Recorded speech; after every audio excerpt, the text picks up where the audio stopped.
And the GB News family really is here for you, and whatever time of day you can watch or listen. Britain's watching. Britain's watching. We're proud to be GB News. The People's Channel. Britain's news channel. Westminster is going around in ever-decreasing circles, followed by the media. Britain is broken. How on earth did we get into this mess? But more importantly, how do we get out of it? Join me at 7 p.m, Mondays to Thursdays on Farage, here on GB News. We will have open, rational debate. We've got to work out how Britain moves forward from this. Join us here on GB News, the People's Channel. Britain is watching. You've probably seen politicians interviewed 1,000 times, but we do it differently. We find out who they really are, we don't shout, we chat, and hopefully we bring a bit of light, not just heat. Did you know Kate Moss? Apparently. Do you have a pair of jeans or a pair of jeans? No, of course I don't. What would I do with them? My friends are like, oh my God, what's she doing now? Join me every Sunday at 6 for Gloria Meets, only on GB News, the People's Channel, Britain's news channel. I'm Simon Evans. Join me on GB News for Headliners at 11 p.m. What's the scoop? I'll be joined by two of the country's top comedians. That's right. As we take a look at tomorrow's newspapers tonight. We're going to get into trouble. If it's a big story, we'll be covering it. Spill some tea on him. There we go. But we'll also have some fun. I wouldn't stick up a bank. My father didn't love me. So anyway, Headliners every night from 11 on GB News, the People's Channel, Britain's news channel. Monday to Thursday, 9 p.m. till 11 p.m. Join me, Dan Wootton. I'll bring you the sharpest takes and hottest debates. Do you not believe in prison? I don't believe in prison. I'm completely stunned. I guarantee you there'll be no spin, no bias, no censorship. I actually was personally quite offended by it. And no reason to go to bed. so I guess they've always been quite woke. That's Dan Wootton tonight on TV, radio and online. Monday to Thursday from 9 p.m. till 11 p.m. on GB News. The People's Channel, Britain's news channel.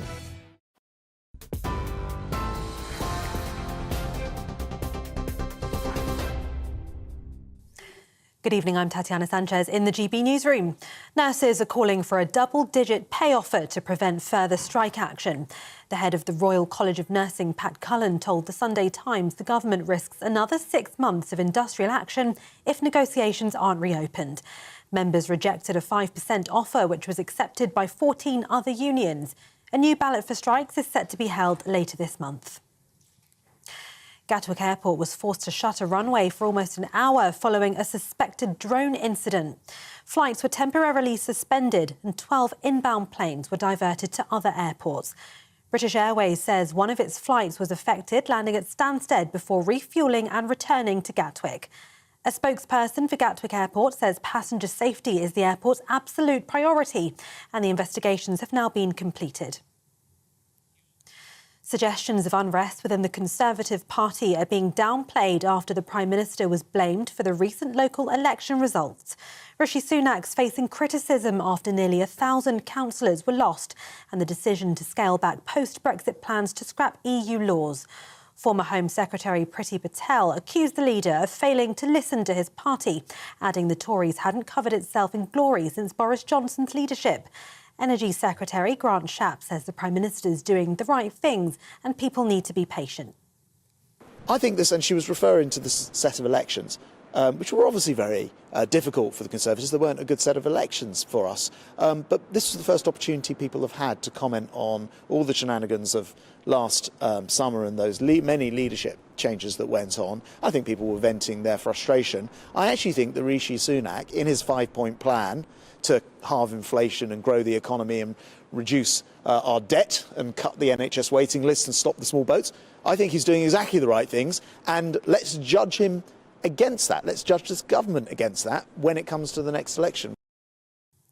The Turkey presidential elections could be headed for a second round on the 28th of May. Voters have been deciding on whether President Erdogan, who's been in power for 20 years, should be re-elected. Opinion polls ahead of the ballot gave his main rival, Kemal Kılıçdaroğlu, a slight lead. The parties of both candidates are now claiming the lead, but sources on both sides admit they may not clear the 50% threshold to win outright. And the Ukrainian president has received an award during his visit to Germany.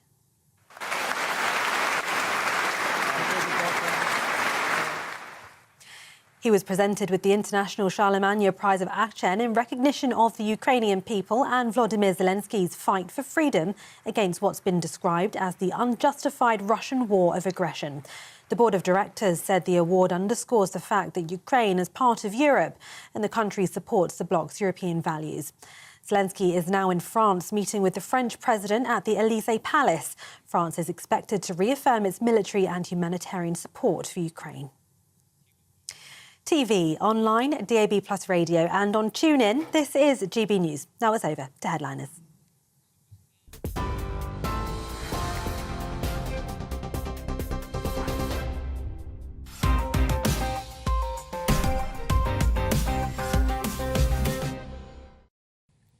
And hello, welcome to Headliners on Sunday night. I'm Simon Evans, live from the London Palladium. Tonight's unlikely pairing for fun and romance, Francis Foster, Steve N. Allen. How are you, gentlemen? Very well, Simon. Looking forward to going through the news. Yeah, absolutely. Well, you're in the right place for it, I've got to tell you. Have you not considered getting yourself a middle initial, by the way? It adds a certain gravitas. You'll be amazing the places you go. Really? Yeah. I should be Francis J. Foster. But if I was just called Steve Allen, the blandest of any names. No, it was a lovely old jazz pianist. Jack Kerouac used to read his books next to Steve Allen on some late-night chat show in the 60s. He's the guy who invented The Tonight Show. Is he? Yeah. And you don't want to be compared to him? Well, no. I mean, in some ways, he died in '98, so I've won that one. But in terms of career, maybe not so much. Well, let's see if we can channel him a little bit tonight anyway. Let's take a look at Monday's front pages, if you can just provide some tinkling jazz piano in the background while I do this, Steve. The Daily Mail has Starmer to let EU citizens to rig polls.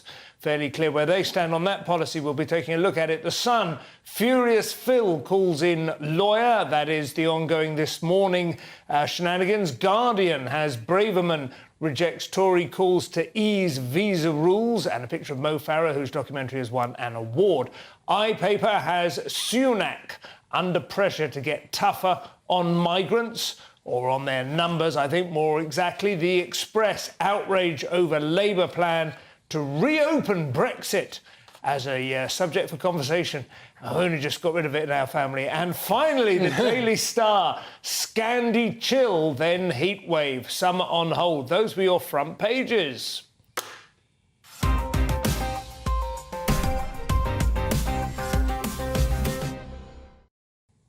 So, kicking us off with an in-depth look to the front page of The Guardian. Francis. Yes, indeed. They go with the story, Suella Braverman to rebuff cabinet calls for easing of visa rules. So there are certain people within the Conservative Party who want the visa rules eased because we have a labour crisis in this country. Yeah. The one issue is that we have around about 500,000 people who came here last year, and some estimates are saying that it's going to be 1 million this year.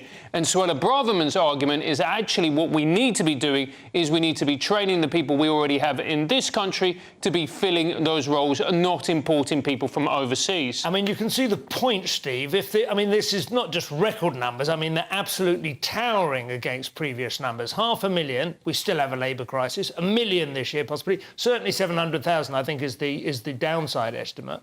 How can we still be struggling? But the magic that we all fall for here, the distraction that we fall for, is nothing to do with the number. Her point is independent of any X number that we're then given. Okay. The point is that we need to train people in the UK. There are two types of jobs, the ones that no one wants to do and the ones that take about 7 years at university to do. Yeah. They're the two ones. What about influencer? You can, yeah, exactly. But you can train people to do those jobs, and that's not going to matter on the number of people coming in. So it's not to do with restricting it. If you suddenly had people applying for these jobs, then it's time to start thinking of the number. This is more about what do you think is going to win you the vote.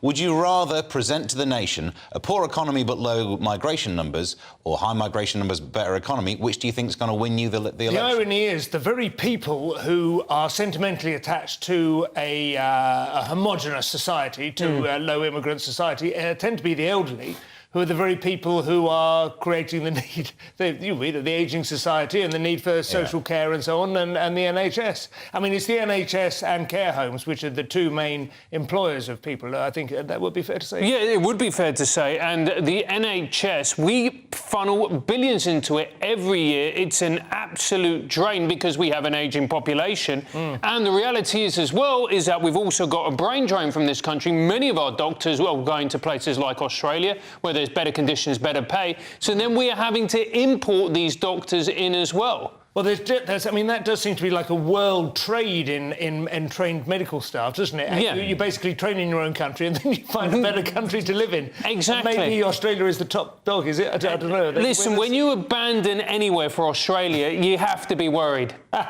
Front page of the Express, Steve. What have they got? Outrage over Labour plan to reopen Brexit. This story has a few presumptions in it, though, a few steps taken. OK, dismantle it for us. Go on. A leak happens where we find out that Labour might be considering widening the pool of people who can vote in parliamentary elections down to the 16-year-olds and including people who aren't citizens but live in the UK. Right.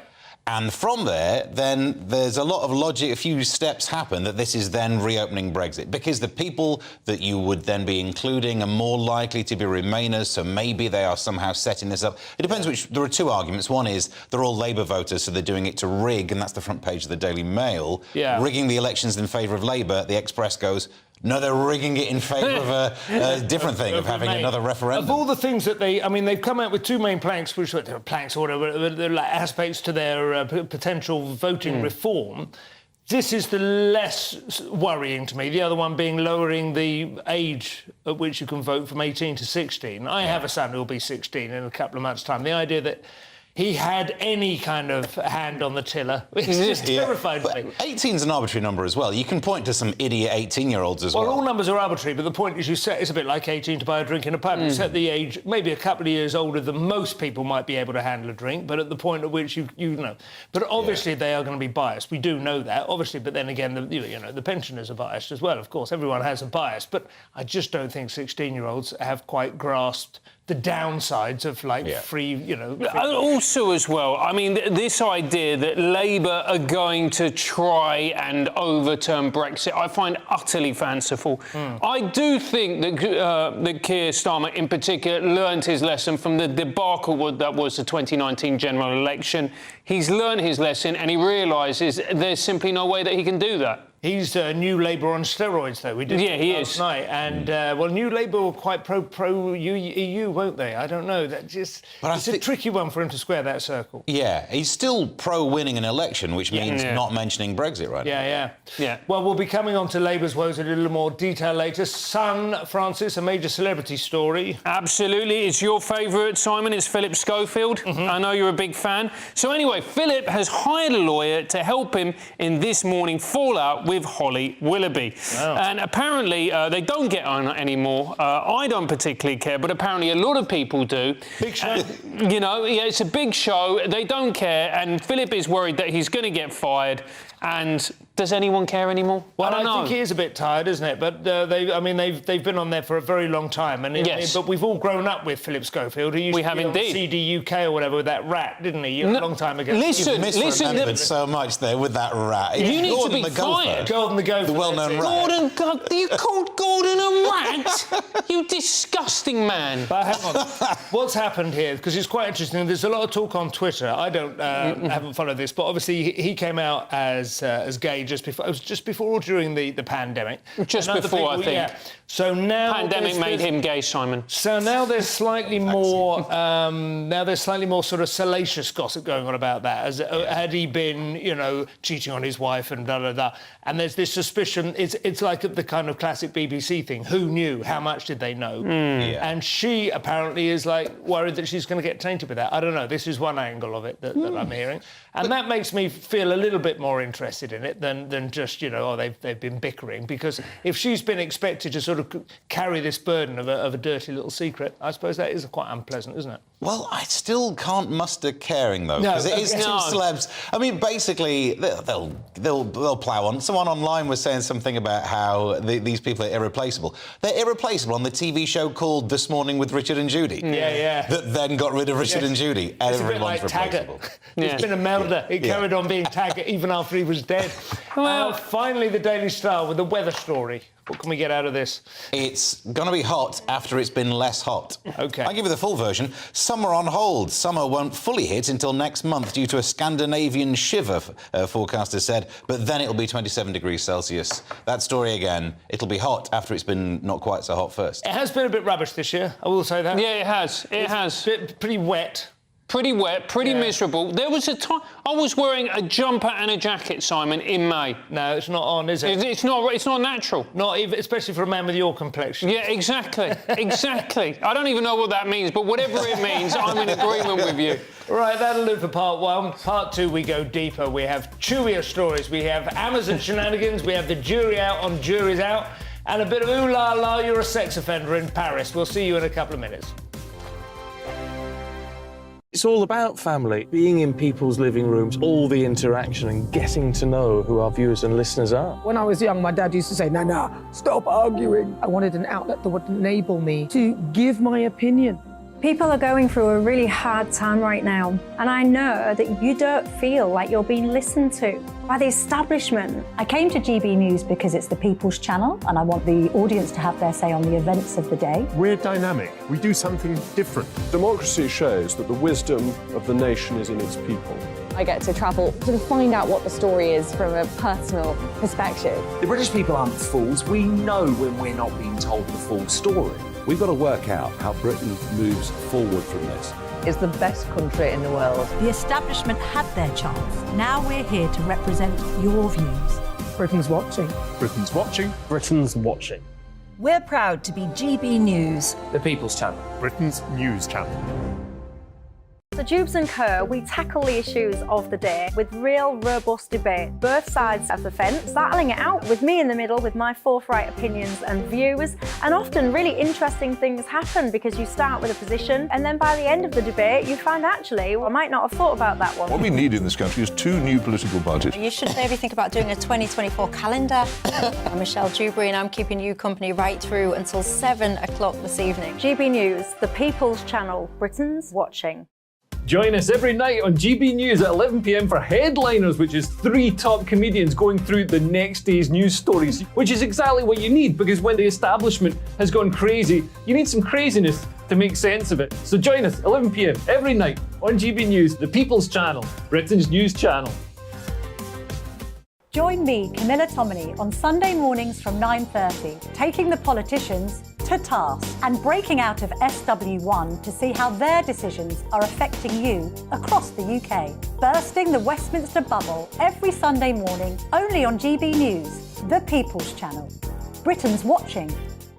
I'm Andrew Doyle. Join me at 7 o'clock every Sunday night for Free Speech Nation, the show where I tackle the week's biggest stories in politics and current affairs with the help of my 2 comedian panellists and a variety of special guests. Free Speech Nation, Sunday nights from 7 on GB News, the People's Channel, Britain's news channel. I'm Mark White. As GB News Home and Security Editor, I cover those key issues that are so important to you. Our authorities, our communities doing all they can to combat violent crime. With the public services under unbearable strain, why are we still failing to control our borders? Defence, the first priority of any government, has been continually hollowed out. Can we trust our politicians to protect the armed forces? Join me, Mark White, on GB News.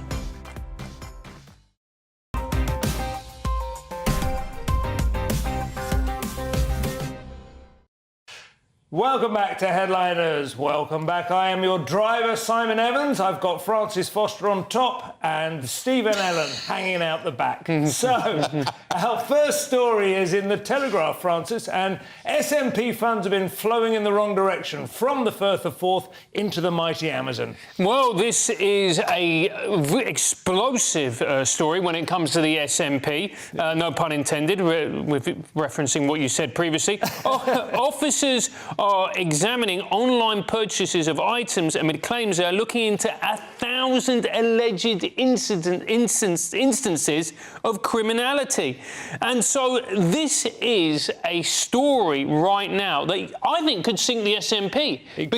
Because if people are found guilty of misappropriating funds, and what you are looking at is corruption within the leading party of Scotland. I mean, it's a little bit... I've tried to unpick it. I don't know whether you had a little bit of a sort of like trying to separate the thickets a little bit, pushing through the undergrowth of the Amazon too. Trying to avoid the piranhas nipping and the one that swims up the urine into the... But anyway, from what I can work out, like the sort of... The least corrupt version of this would appear to be they've used the company credit card to like buy bin liners on Amazon times 1,000. Yeah. Which I think we've all fallen into that trap occasionally. We've gone, oh, I'm going to set up my business bank account to buy these things that I'm genuinely researching for my radio show or whatever, and then you forget to switch it back when you buy some dog poo bags. Yeah. That kind of thing can happen. I'm not saying they're off the hook here, but it does feel a little bit when they go, there's 1,000 instances. Well, that to me is like a busy week on Amazon, but like, you know what I mean? It's like... But it's also £600,000 worth of funds, allegedly. Well, if that's a bit different then... I mean, that's a lot of bin liners. That's a lot of Kindle. Well, no, that's the separation. The two stories in this one story is it's the 600 grand that they don't know where it is. That's what needs looking into. I don't think they're saying they spent that much money on Amazon. Plus, also, I love the phrase You'd be amazed how much you get into, like, you get rabbit holes. I want to know everything about the Reformation. Before you know it. It's true. But I love the idea of looking into it. Just look at recently purchased items. It's the worst place to do fraud, isn't it? Absolutely. It's all listed there. And look, detectives have seized a 110 grand motorhome from the driveway of Mr. Murrell's elderly mother, which some party sources claim was earmarked as a battle bus during the pandemic. That's right. Well, that happened a few weeks ago because we had all the jokes about that being Breaking Bad. They were going to make it cooking up meth. I still think there's an option there if Sky are interested. We stay in the land of shame, Steve, and the Times have the latest on plans to get rid of pesky juries in Scottish rape trials. I think, to be fair, you would need to be a legal expert to understand how a woman can have committed a rape.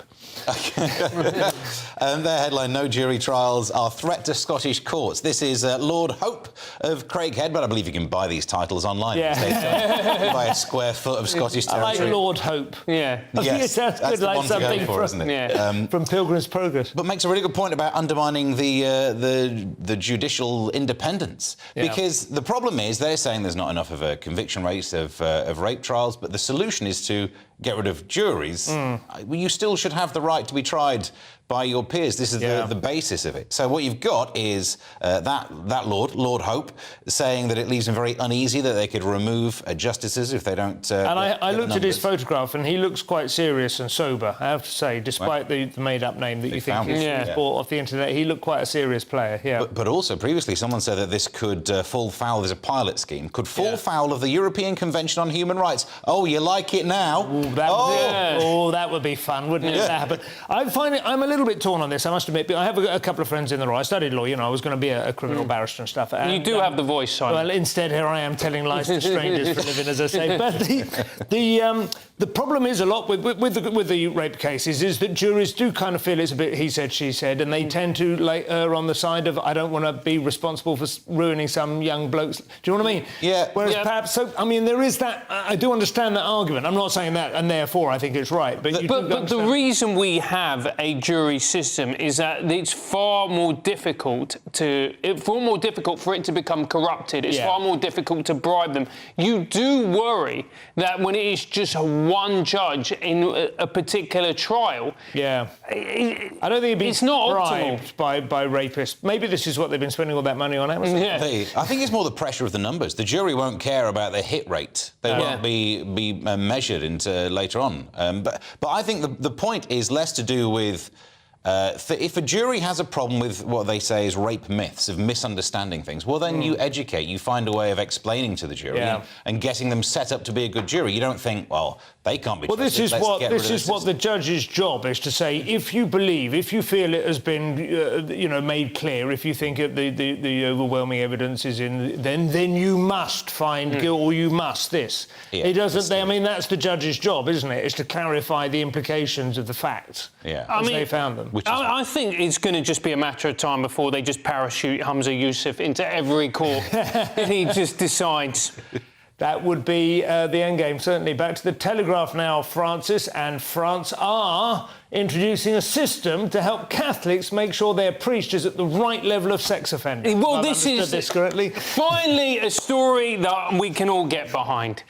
So as a former Catholic schoolboy, I think this would have been very helpful in my secondary school. Right. So what it is priests are going to be asked to carry a wallet-sized ID card, which can be scanned using a QR code, which will tell you they're green, which means they're fine, orange, bit dirty, or red means they're very, very problematic. Although the orange one can either mean that they are a bit way, but not quite proven, or simply that they haven't yet ever actually conducted a mass themselves or something, that they're still a bit kind of junior, which I think that's an unwelcome ambivalence. Yeah, I think so. Did you touch someone up, or have you just not delivered mass? Which one are you? Because we don't know. You'd want the clarification. Yeah, having to sneak into conversation. So, how was the last mass you did? Yeah. Oh, it's heavy. Yeah, exactly. Is the reason you haven't delivered mass because you're inexperienced, or something far more sinister? So when you popped it on their tongue, I mean, I don't understand how they think that this... I mean, and apparently, reading into the story, a lot of French people and Catholics among them are not remotely impressed by this. Well, no, because this is our culture. How dare you come in and say that this is unacceptable? This is what we do. Honestly, if this were in a different month, this has got April Fools all over it. The idea of a QR code to scan to see if you've got a sex offender priest. Yeah. It's ridiculous. You literally couldn't write... Here's the thing. If you've got a sex offender priest, why don't you get rid of them? No! Yeah. You don't do that. That seems to be the sort of elephant in the room, doesn't it? This is still going to go, and we will allow the sex offenders to carry on, but you will be able to identify them simply with the use of a simple laser pen. And look, to me, this is making the kids lazy, because when I went to school, you never knew. You stayed on your toes. You stayed on your toes, literally and metaphorically, and it sharpened your instincts. What I do think is probably coming down the tracks is an ID card for everyone. I think that is only a matter of time. That will have a QR code on it, and that will scan immediately. You can bring up everything from the points on your driving licence to, unreturned library books, and, yes, probably whether or not you're a Catholic. And I think that will emerge, We almost had the chance of that back in the day, didn't we? Like, during the Tony Blair era. Oh, yeah. Didn't like it, so... That and Google Glass. Those are the two near misses. Staying with you, Steve, for some equally alarming figures in the Times. I say equally alarming, there's about a story that's been dropped, but never mind.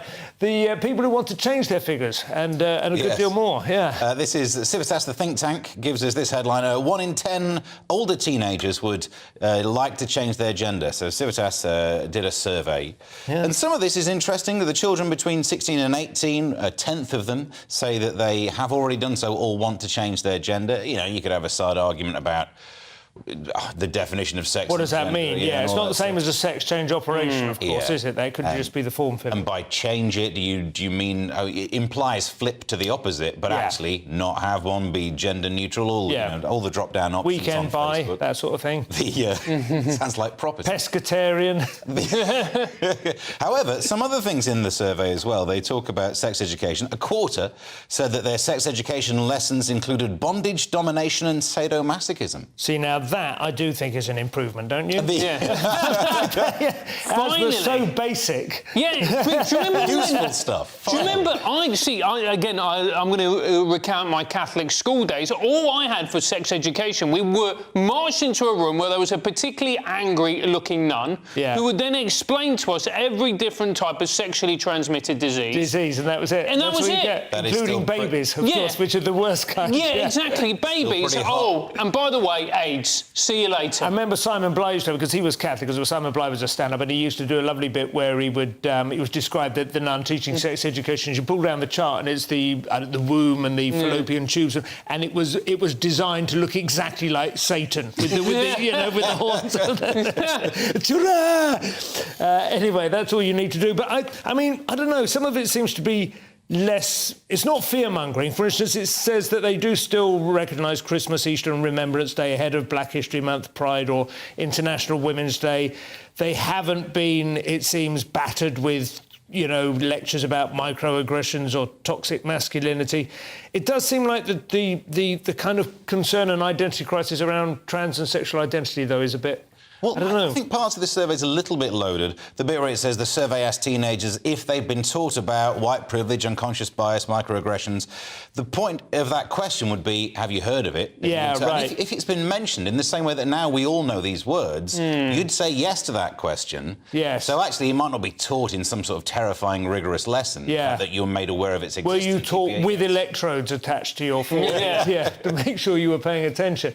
Well, politics from The Guardian now, Francis. Momentum seemed to have ground to a halt. Well, momentum have seemed to have ground to a halt. So Keir Starmer is urged to unite with new generation of Labour's left. And this is momentum saying that he needs to appeal more to that element of the Labour Party. Yeah. But the reality is, if you look at the 2019 general election, where I think Labour got 19% of the vote, that part of the Labour Party is fundamentally unelectable. It's the only part of the Labour Party. It's very London-centric. It's students. And the reality is that if you appeal to that part of the electorate, you are never going to win a general election. You lose the middle, don't you? It is interesting. Obviously, you understand my politics, but I did find it interesting how close they came in 2017, mind you. I mean, up against Theresa May, all this, the conditions were different.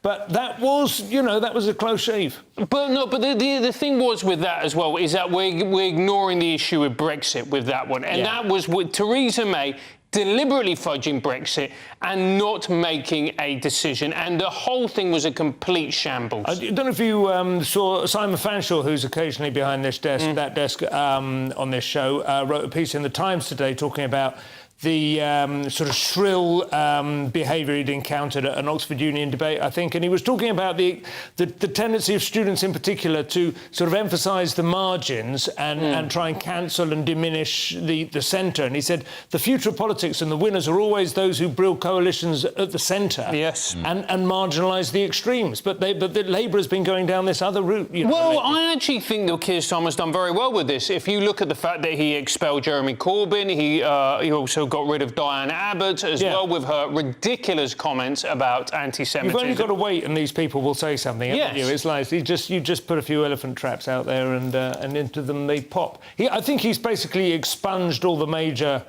players from the Corbyn years now, hasn't he? Yeah, he's completely defanged. The fundamental difference is that Jeremy Corbyn, after losing the election, said we won the argument but lost the election, and that's not your job. And it looks like Keir Starmer is at least trying to win the election. Win the election, then lose the argument. So that is part 2, tagged and bagged, folks. Part 3 is coming up. We have white supremacy, deep fake porn, and helpful MILFs. It sounds like GB News sticking closer to its mission statement than ever. We will see you in a couple of minutes. I joined GB News because I was sick and tired of not hearing my views being represented, not just mine, but so many people that I knew and spoke to. I just couldn't get my voice out there. I couldn't say anything. I couldn't do anything. Whatever the narrative was, I kind of had to follow it. GB News is there to provide a voice for those who have been ignored by the establishment media. We think different things. We've got a different style. GB News is here to be optimistic and positive about the future. It's real kind of dynamic and flowing, with the audience very much at the heart of it, like a big family. Here at GB News, we talk about the things that matter to you. Hearing the voices from right across our towns and cities, especially our towns. All sides of the argument represented with a heavy dose of opinion. We're on a mission here to make a difference. And the GB News family really is here for you, and whatever time of day you can watch or listen. Britain's watching. Britain's watching. We're proud to be GB News. The People's Channel. Britain's news channel. Westminster is going around in ever-decreasing circles, followed by the media. Britain is broken. How on earth did we get into this mess? But more importantly, how do we get out of it? Join me at 7 p.m, Mondays to Thursdays on Farage, here on GB News. We will have open, rational debate. We've got to work out how Britain moves forward from this. Join us here on GB News, the People's Channel. Britain is watching. You've probably seen politicians interviewed 1,000 times, but we do it differently. We find out who they really are, we don't shout, we chat, and hopefully we bring a bit of light, not just heat. Did you know Kate Moss? Apparently. Do you have a pair of jeans or a pair of jeans? No, of course I don't. What would I do with them? My friends are like, oh my God, what's she doing now? Join me every Sunday at 6 for Gloria Meets, only on GB News, the People's Channel, Britain's news channel.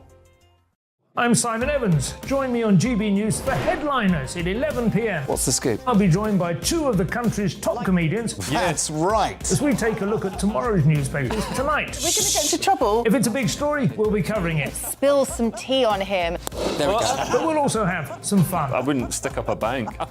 My father didn't love me. So anyway. Headliners every night from 11 on GB News, the People's Channel, Britain's news channel. Monday to Thursday, 9 p.m. till 11 p.m. Join me, Dan Wootton. I'll bring you the sharpest takes and hottest debates. Do you not believe in prison? I don't believe in prisons. I'm completely stunned. I guarantee you there'll be no spin, no bias, no censorship. I actually was personally quite offended by it. And no reason to go to bed. So I guess they've always been quite woke. That's Dan Wootton tonight on TV, radio and online. Monday to Thursday from 9 p.m. till 11 p.m. on GB News. The People's Channel, Britain's news channel.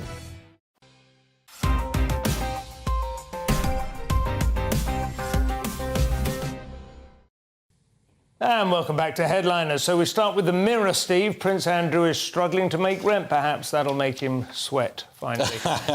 Yeah, he's causing trouble for the royal family. Who'd have thought?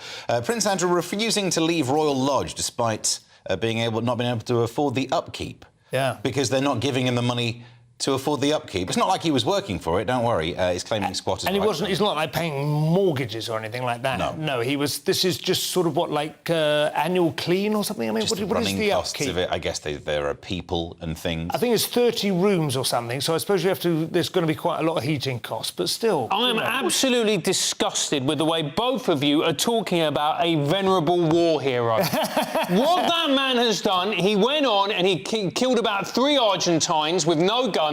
He's a hero. We all know which side you were on back in the day. Exactly.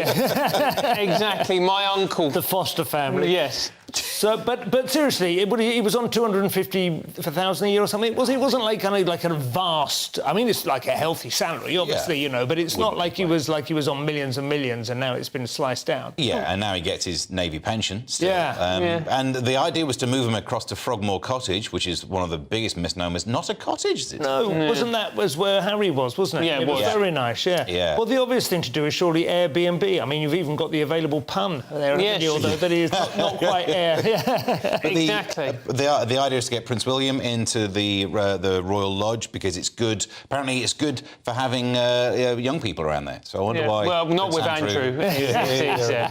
Maybe not. Much maligned. I feel not sorry for him, but I suppose I don't just want to see him slide down and down and down. Do you know what I mean? I don't want him to be kind of like that fella in The Spy Who Came In From the Cold who starts drinking in the afternoon and making himself available to the Russians. This is part of the promise, though. King Charles said a slimmed-down royal family. And this is a cost-saving thing. Why are we paying for Prince Andrew to be in a 30-room place where actually we can get him down into a 27-room place and make a saving? King Lear all over again, isn't it? Except without the sympathy. Yeah. I mean, what is the slimmed-down version then? Just William and Kate and the direct heirs? Is that it? Well, if that were to be it, that's enough, isn't it? These I think days, so, yeah. Yeah, they tend to live... No one's attacking them on horses with swords anymore. No. So royals tend to live quite a long while. You don't need loads of space. And then, they can do corporates. I mean, I bet he would still have a corporate fee. Yeah. Wouldn't he? I mean, as long as he was willing to tell a few jokes against himself to break the ice. Yeah, imagine wheeling Andrew out at a corporate. Don't sit her there. What, are you mad? And here he is. It's children in need. It's Prince Andrew, everybody. Me. I'd actually pay to see that. Race-baiting news now, Francis. Never mind nuclear war, climate change and rampant inflation. The Ku Klux Klan is still the most urgent threat facing black America. Absolutely. US President Joe Biden has come under fire for remarks he made during a speech at Howard University, a historical black college in Washington, D.C. And what he said was, he rambled for a bit. No one understood what he said. He said, we need to take a stand against the poison of white supremacy. It's the most dangerous thing to happen in America, which I think we can all agree is not true. And then he added, and I'm not saying this because I'm at a black HBCU. I say it wherever I go. I think he does. Brilliant, mate. Nice one. That's how you get them on board. Fantastic. Did he then offer to let them stroke his little blonde hair that come out of his legs? Yeah, provided that they vote for him. Because if you don't vote for him, you're not black, Simon. I mean, maybe I should try and steelman his argument. There are some, little pockets of potentially dangerous white supremacy. Obviously, Oklahoma was a long time ago now, but, there are the occasional march. I think it flared up a lot more a few years ago, didn't it? It seemed the bit with Charlottesville, wasn't it? Yeah, Charlottesville, Unite the Right thing. It's just the word most that's the problem here, isn't it? Everything else he's saying is absolutely fine. It is a problem. It is dangerous. It's worth paying attention to. And yes, the second part is a little bit, what a lovely audience, so much better than last week. Yeah. But the most is the stupid word, because now everyone gets to debate what's the... In a nation that also very much remembers 9/11, it seems that saying the most dangerous thing to ever happen is well, also, you're at a college, just emphasise the positive. Isn't this amazing? You're all graduates. You're all going to go out and great jobs. I mean, that's a lie. Yeah, they'd have got him on that one, that's true. Telegraph now, Steve. This could be the first deep fake porn video to affect the outcome of an election, at least since I stood for Hove Council a couple of weeks ago. Yeah, Turkish deep fake porn video could change future election, which, I mean, voting doesn't happen in the porn videos I watch. I'm not quite sure what they get up to there, but this is a video of Muharrem Ince, who's now pulled out, because of this fake video. Now, even the name Ince is a little bit suspect. There was also a bit that says he was only polling 2%. Happens to a lot of men. But the polling. Now you've made. Boy, shall I just leave you to Every single word is go on. The idea is that someone's made a fake video to ruin someone's. But the key is, this not quite. I mean, he was polling 2%, so it's no big deal. But the point is, it's a very tight run thing between Erdogan and I can't remember his name, the opposition. Yeah. And the opposition would try and re-steer Turkey back into a Western-friendly. Which is this thing that Turkey, goes on this journey every so often, right? When the Ataturk in the 1920s, beards became illegal, fezzes became illegal. We are a Western nation. And then Erdogan's taken them right back into their sort of traditional culture. So it is a really... I mean, they are an extremely important strategic... That 2% counts, I suppose. Yeah, exactly. So the 2% could make the difference. I mean, this could actually... it could legitimately have a serious impact on how refugee crisis, Ukraine war and all the rest of it goes, Even though it sounds crazy, No, absolutely. But apparently this 2% are more likely to vote for... the other candidate, the opposition, than they are to vote for Erdogan. So actually, and weirdly enough, this might seal the deal, as it were. Yeah, be very interesting to see. Twitter agreed to take down accounts that Erdogan didn't like leading up to this election, which I think is a bit off, but the alternative was he would have just shut down Twitter altogether. But still, I don't know. I don't know if I'm happy with that. I feel like that might be the first bad call that Musk has made on that front. He's quite pro-free speech generally. Well, he did tweet an outburst about that, and he got quite angry with people who were questioning that, and he was saying, look, what did you expect me to do? I had two choices. Either it gets banned in Turkey, or we're going to have to let it be censored. Yeah. And he's gone with the censorship option. But we're also ignoring there's probably a financial element to that as well, because the advertising budget at Twitter, or rather the revenue, has gone down or has been slashed by around 50%. OK, MILF news now. Well, you've come to the right man. This is Mothers I Learned From. That's absolutely. So, adult webcam site CamSoda, a racy adult webcam site, is offering the services of its MILF, Simon, to help young blokes choose presents for their mother. Right. Well, there you go. So, what they do is you can go on there and you can find an attractive older woman who will be able to give you advice about what you should give for your mother on birthdays or Mother's Days. And I think this is great, you know, because everybody needs to diversify their skill set. Have you actually seen what sort of presents they're suggesting, though? I'm guessing yes. crotchless. Yeah, exactly, or battery operated. Yes, absolutely. But you know, that's not the only thing that Cam Soda are doing, Simon, because there's a writer's strike going on in Hollywood. Oh, okay. And so what they are actually saying is, come and write for us, and if we film your scene, you get $2,000. This is a porn scenario. Yeah, this is a porn scenario. I used to write porn scenarios. Did you? 30 years ago, yeah. I did. When it was still in print. Yes, I think you should brush off your dusty quill, and I think you should start writing $2,000, and then. Who are you calling a dusty quill? I got polling at 2%, mate. Yes. I tell you. So Darren Parker, one of the head honchos at Cam Soda, says the writers currently on strike have tremendous spunk. Well, we here at Cam Soda applaud them for standing up for what That's nothing. I managed to say that word on BBC Question Time. Did you? I did. And get invited back. Rather more despicable mumsploitation racket now in The Guardian, Steve. This one is bad. Yeah, gambling firm allegedly paid blogs to link new mothers to its online games. This is Coral, had deals with some parenting blogs, including tips on how to relieve stress whilst caring for a baby. Go and do some online gambling. I am caring for a baby. I've got a 1-year-old, and I tend to just go shopping online with MILFs. Really helps kind of just... Yeah. Actually, to be fair, if you leave the house with a 1-year-old, that's gambling in itself, isn't it? You don't get far these days. In a white shirt. And these are blogs. The idea of people reading blogs, that's the thing that struck me. It's 2023. Who's still reading blogs? No one. These were posted there in 2014, I think a lot of these things come from. And it's worked its way back out, but it's come to light. Paying bloggers to have a link on their site so people would write, oh, you know, if you're looking after a kid, why not do some online gambling? And they get paid a small kickback for it. They've probably quite welcomed the little bit of advertising we've given them tonight. Yeah. There's probably half a dozen people sitting at home going, I'm bored of the news, I'm going to go online gambling.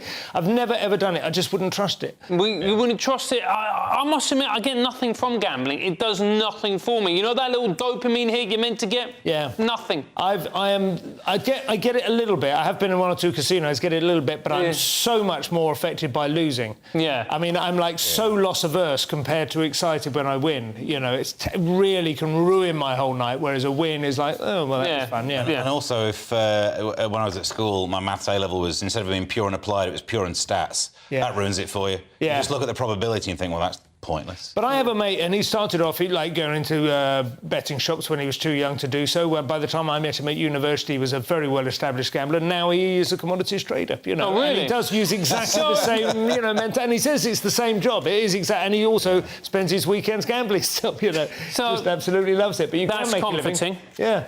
Well, that's the end of part 3. Coming up, we have racist AI. Is there any other kind? Racist beer, and why Piers Brosnan just can't get angry. We'll see you in a couple.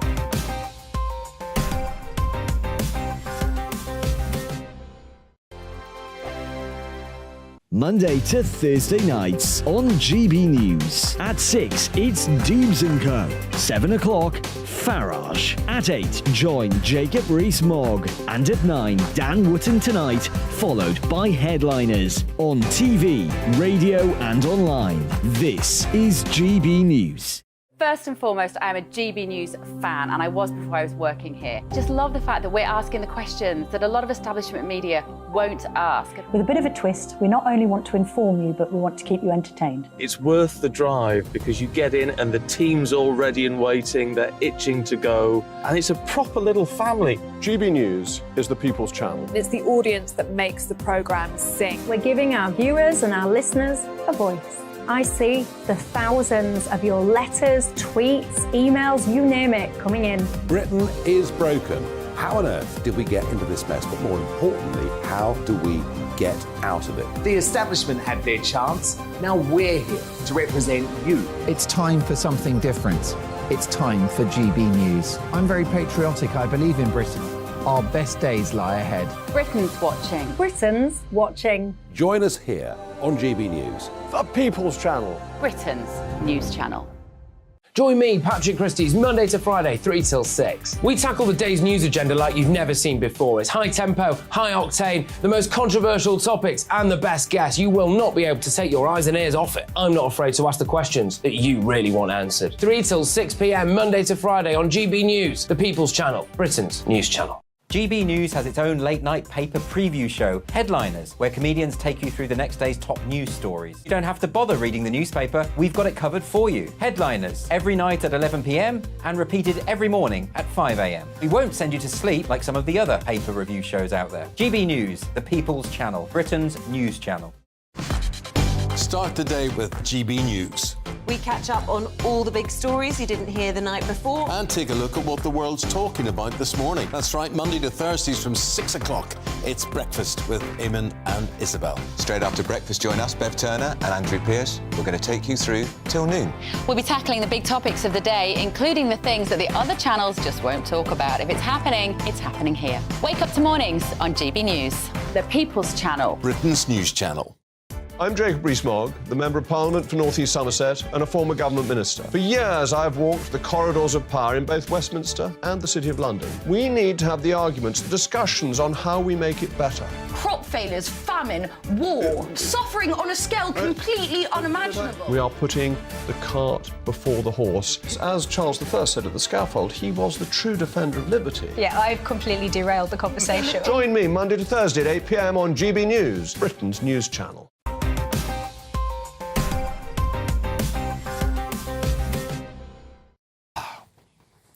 You caught me doing my stretches. Welcome back to Headliners. So, into our final stretch now, Francis. And speaking of a stretch, the Irish Times certainly fell for one. Well, this is indeed. The Irish Times confirmed yesterday that it was reviewing the publication of an article suspected of being generated by AI that said Irish women's obsession with fake tan is problematic. Yeah. Now, it does sound like it is a parody. And so what has happened is not only is it AI, the writing, but also the image attached to it. That is the funniest bit. Yeah. I don't know if they've got that, have they? Yeah, they've got it. And her name is Adriana Acosta-Cortez, who's a 29-year-old Ecuadorian healthcare administrator who has been completely made up. And did you see what the prompt was that they? Because if you read in the story, it tells you what the prompt was that they. You use a verbal prompt to get an image you want from AI. Overweight, blue hair, smug. And she really fits it. Honestly, folks, you've got to go and have a look at it online. It's brilliant. But what's interesting about this piece is obviously it was designed to bait, to troll. The kind of Irish Times presumably have an obsession with this kind of endless identity politics stuff. 90% of the text, I've read the piece now, 90% of it is absolutely bog standard nonsense, but not about Irish women and fake tan. It's about different cultures having different notions of what is the correct colour to have, and how I think South American women and maybe Indian women are sort of pressured into having quite sometimes painful or dangerous skin treatments that will lighten the tones of their skin and stuff. And all that stuff has just been cut out of whole cloth. So there's like a couple of top paragraphs which are about Irish women using fake tan on a hen party, and then the rest of it's just been swept in underneath all of this. And my point is, it doesn't matter whether it was written by AI. That's just terrible journalism. I mean, you know what I mean? They should have just seen that that isn't good enough. Well, absolutely, but that just sounds like journalism nowadays, Simon. I mean, let's be fair. I mean, look, the problem is, as well, is that you just would have thought, where are the protocols in place at the Irish Times to actually ensure that these type of articles aren't slipping through? The whole case just raises more questions than answers. It's okay for a journalist not to write it, but you presume one might read it. One might have read it and just go, well, this is just nonsense. But that's the thing, they loved it, apparently. This is what it reveals, isn't it? It does reveal that the Irish Times have an appetite for this kind of, I don't know whether you want to call it race baiting, but it's obviously... we were talking earlier about, divisive rhetoric. I think this kind of rhetoric is at least as divisive as anything that Suella Braverman comes. I know it's not amplified as much, but, the idea that anyone who wants to look like they could afford a holiday in the south of Spain is actually co-opting somebody's culture or something. Do you know what I mean? This kind of thing is just, it's creating at least as much friction as talk of the small boats is. I took the baiting and the trolling part of this more to be, if you say this sentence, it will create both arguments online. There'll be loads of discussion about it. I guess that's probably it. Steve, we have brewery news now in the Express. First came for our archaic names for wild hair. Brewery forced to change beer name after complaints over Whiteface, probably by AI. I imagine that's where the complaints You can't have Whiteface, you can't have artificial tan. Yeah. What can you do? Darned if you do. It's Moongazer's Whiteface beer. It's been sold in pubs like 5 years, and then they received some calls from pub landlords saying, oof, people aren't liking the name. As you say, it comes from all the different names related to hair, all the beer range that they have. I mean, you still could have sold it in some pubs, like the one in Grays in Essex. Essex, those dolls. next to the other, the dolls, absolutely. Fit in there. I think it's probably up, but you know, I'm sure they're probably hoping to get a little bit of publicity out of it by bringing the story up. But it could have just been quietly closed down. But it isn't a name I associate with hair, I have to say. Do you know what I mean? It doesn't. That's not what you think. You do think it comes via a poem or something, doesn't it? And more, it's not that they're taking it down and oh no, it's a cancellation. It's marketing. They thought, let's change it. Absolutely. Well, staying with the licensed trade now, Francis. The Star has Britain's youngest landlady. Absolutely. This is a story about Britain's youngest landlady. It goes by the name of Rihanna Geraghty. She's 18 years old, and she now runs a 17th century wagon and horses in Steeple Morden, Cambridge. So she started working there when she was 16, and then as an 18-year-old, she's qualified to run her own boozer. Now, I don't know about you, but I certainly couldn't be trusted around the booze at the age of 18. Well, I was working in them. I did used to get pub jobs at 16 and 17 as well. I was awful, though. I was not built for it, literally. These were in the days when the locals expected, you know, to have something easier on the eye. But this is it. So, you know, she's 18 years old. If it was me at the age of 18 and in charge of a whole boozer... Are you saying you'd have been an alcoholic, or you just wouldn't have been able to throw people out, or what? Well, I think all of them. All of the above. The thing with the young women, I mean, look, she looks like she can handle herself, you know, like mentally, and... you know, they have found, haven't they, that female bouncers and stuff, you know, they're quite effective because blokes actually go quite quiet when they're being told to behave by, you know, they don't sort of it doesn't like, kind of get their hackles up.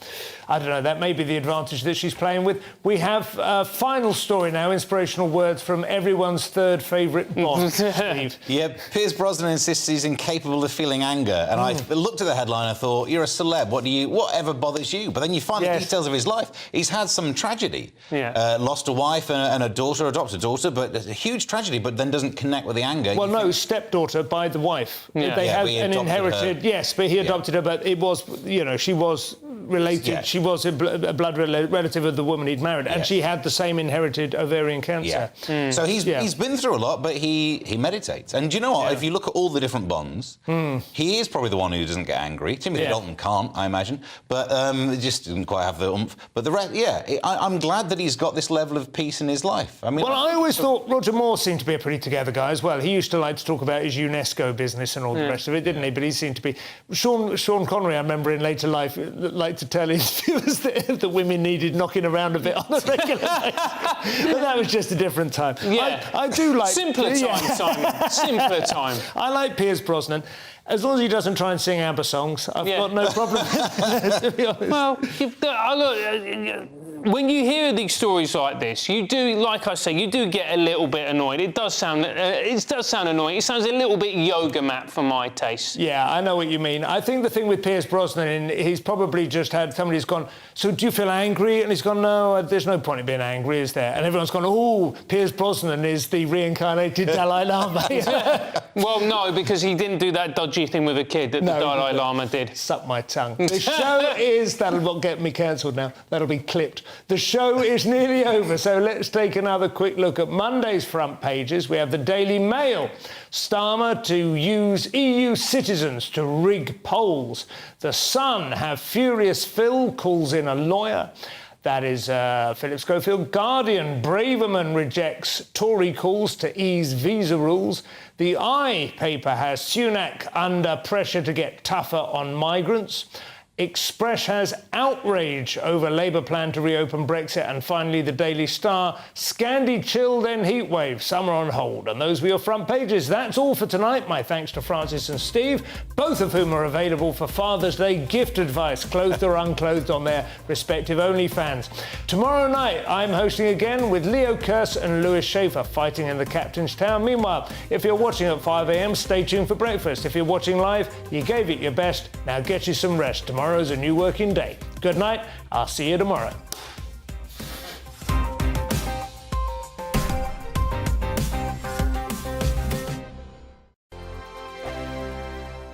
It's all about family, being in people's living rooms, all the interaction and getting to know who our viewers and listeners are. When I was young, my dad used to say, "Nana, stop arguing." I wanted an outlet that would enable me to give my opinion.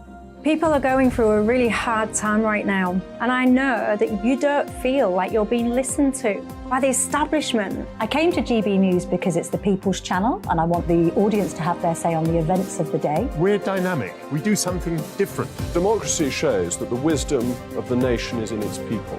I get to travel to find out what the story is from a personal perspective. The British people aren't fools. We know when we're not being told the full story. We've got to work out how Britain moves forward from this. It's the best country in the world. The establishment had their chance. Now we're here to represent your views. Britain's watching. Britain's watching. Britain's watching. We're proud to be GB News. The People's Channel. Britain's news channel.